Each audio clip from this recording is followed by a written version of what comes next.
Okay. Whoops. So the video cut off. I'm learning too, so this is a new experience for me as well. Okay, so it cut off when we were talking about the idea of Tom Buchanan being fractious, and the reason that that's important is that there is an understanding, a conception of if you are aristocratic, if you're part of the aristocracy, then you're supposed to be very refined. Refined in your mannerisms, but also refined in the way that you look. And Tom Buchanan is not that. He is the quintessential bull in the china shop. That is what he represents. And he himself is also not comfortable with that. And so Fitzgerald is highlighting that even within the people who seem to have everything, even for them, this expectation of what it means to be this all-powerful, all-encompassing money person, that it's problematic. It's problematic, even for Tom. So moving on to the next page, we find Daisy and Jordan. And by the way, when I read this book in high school, one of the reasons I disliked this book was because of Jordan. That's my name, and Jordan as a character, I despise her. I find her just vile. But she and Daisy are described in terms like, and I'm looking at the second paragraph for me on page 8, as an anchored balloon. They were both white, right? The idea of purity on the outside, kind of like this yellow interior. They were both a short flight around the room, and then the second to last sentence, no, the last sentence of that paragraph, it says, then there was a boom. So again, Tom Buchanan being a cannon, like even his, like, the way he shuts the door is like a cannon. It's just like violent. Tom Buchanan shut the rear windows and caught the wind. The caught wind died around the room, and the curtains and the rugs, and the two women ballooned slowly to the floor. So Carraway is describing them as these sort of flitting creatures because that's their personality and that's kind of who they are. We only see later in this chapter when Daisy has a brief moment of being substantial when she talks to Nick about what it means to be, you know, a beautiful little fool in this world. Like, this world for a woman is basically like, it's better for you to be stupid, because if you're stupid, then you don't feel the pain of everyone just expecting you to be beautiful and nothing more, right? A beautiful little fool. And so it's interesting, you know, we watch these women floating about in this like white area, and it's supposed to represent that they're sort of flitting through life. They don't really have anything substantial to them. So on that same page, we hear that Jordan, well, actually it's the next page, page 9. At any rate, Miss Baker's lips fluttered. She nodded at me almost imperceptibly, and then she's talking to him, and as they're talking together, her voice is referenced as like a siren song. So she looks at you and she draws you in, and she's just like, oh, you're just the most interesting person I've ever met, right? And she does that because she's supposed to be this idea of relationship, but not a real relationship, right? So she's like, but it's not real. It's like play acting for her. And because it's like play acting for her, it leads to her vacuousness, which is also very sad. It's very sad that Daisy has been forced to, or has been forced to accept this role as this mindless little girl who's sort of, you know, infantilized by everyone around her to just be pretty. Like, you don't have to be smart. Like, don't think too much. Don't worry about what real love is or passion or any of those things. You just be pretty. You just be pretty, right? Because you're very delicate. You're a daisy. You're a flower. All of those things. So moving forward, we see another description on page 11 where Carraway is talking about Daisy, and he says, like a young, her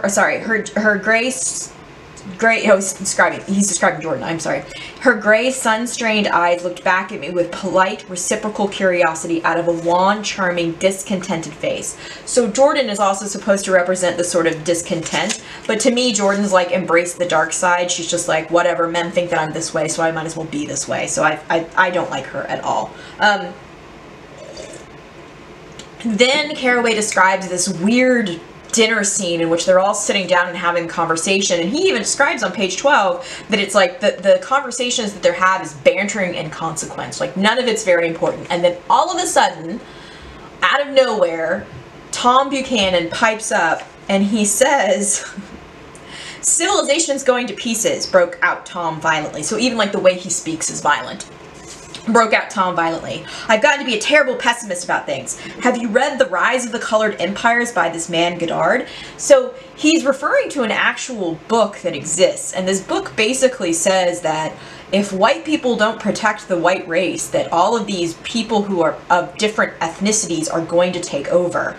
So all of a sudden, out of nowhere, we started to sort of feel sorry for Tom because he's like this bull in a china shop and he kind of doesn't fit within the aristocracy. And then we find out he's a racist. And so like, ew, right? Daisy kind of makes fun of him. She's like, you know,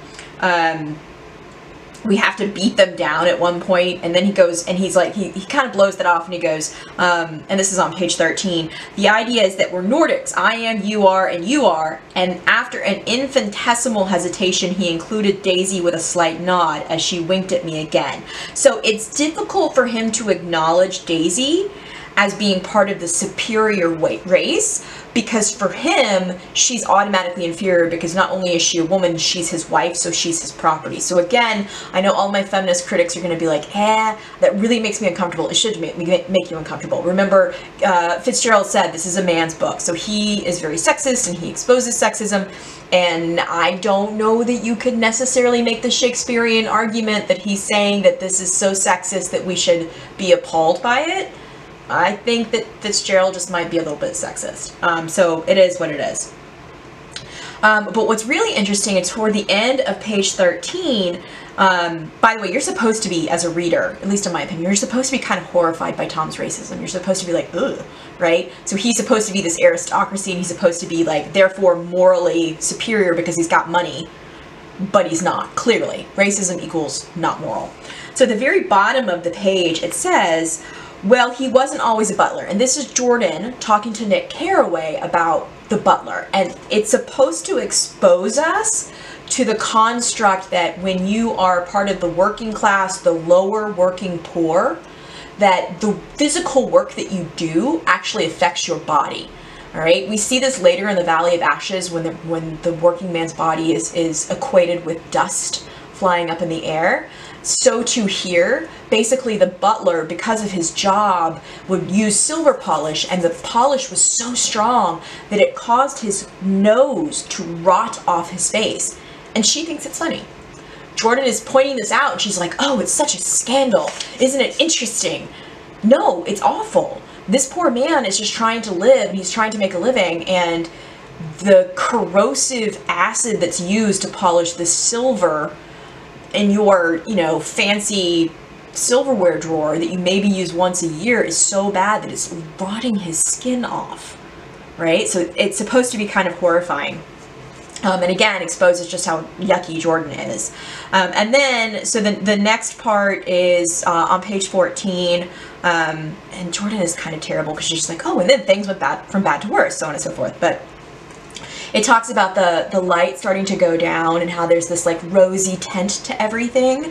And this is where we start to see the idea of light itself becoming a metaphor for color. So when we talk about color being a metaphor and being symbolic in this book, yellow represents the idea of like gold and like tainted purity. White's supposed to represent purity.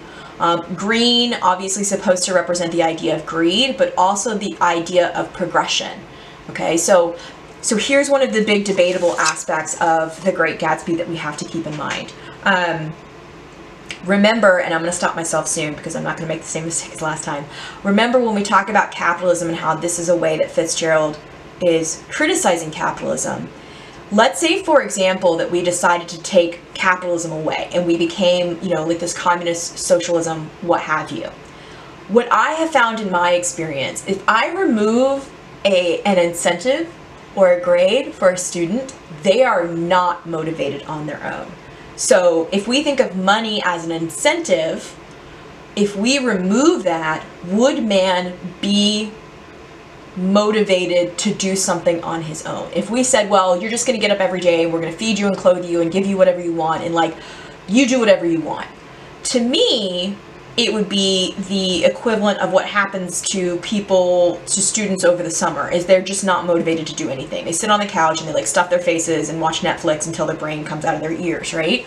So one of the aspects of the argument here is that if we don't have something like a goal, like money, to work towards, we become so lazy and so de-incentivized that we don't actually progress forward, that we as a society need something to move us forward. Now again, I'm not saying that that's true, I'm just saying that that's the argument that exists. And you can say, well sure, but why does it have to be money? Why couldn't it be something like knowledge? And I think that that's one of the things that Fitzgerald brings up, is that maybe it shouldn't be money. Maybe we should be more incentivized by creativity or freedom or whatever it is, these sort of bigger ideas, and not just money.